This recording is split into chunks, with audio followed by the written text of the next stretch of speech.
এই সংবিধানের দাবিতে সবাই মাঠে নামতে আপনারা ঐক্যবদ্ধভাবে রাজি আছেন? ইনশাআল্লাহ আমরা আগামীতে সংবিধান, নতুন একটি সংবিধান, গণপরিষদ, বিচার, সংস্কারের দাবিতে জাতীয় নাগরিক পার্টি এবং আমরা যারা ফ্যামিলি আহত, শহীদ যারা ফ্যামিলি রয়েছেন, পঙ্গুত্ব যারা বরণ করেছেন, ইনশাআল্লাহ আমরা মাঠে নামবো, রাজপথে লড়াইয়ে দেখা হবে।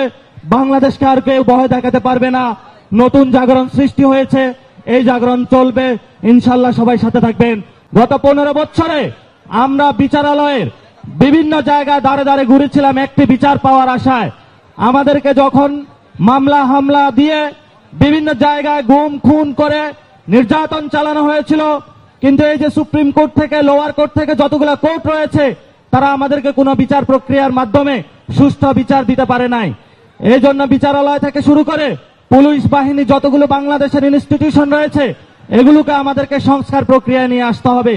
এই বিচার এবং সংস্কারের প্রশ্নে বাংলাদেশের মানুষ সকলকে একসাথে ঐক্যবদ্ধ হবে।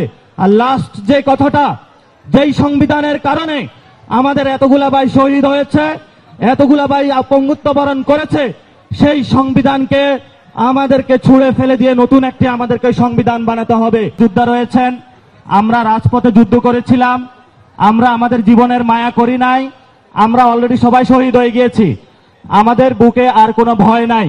আপনারা সবাই আবার রাজপথে নামতে রাজি আছেন? ইনশাআল্লাহ আমরা সবাই আবার ঐক্যবদ্ধভাবে রাজপথে নামবো।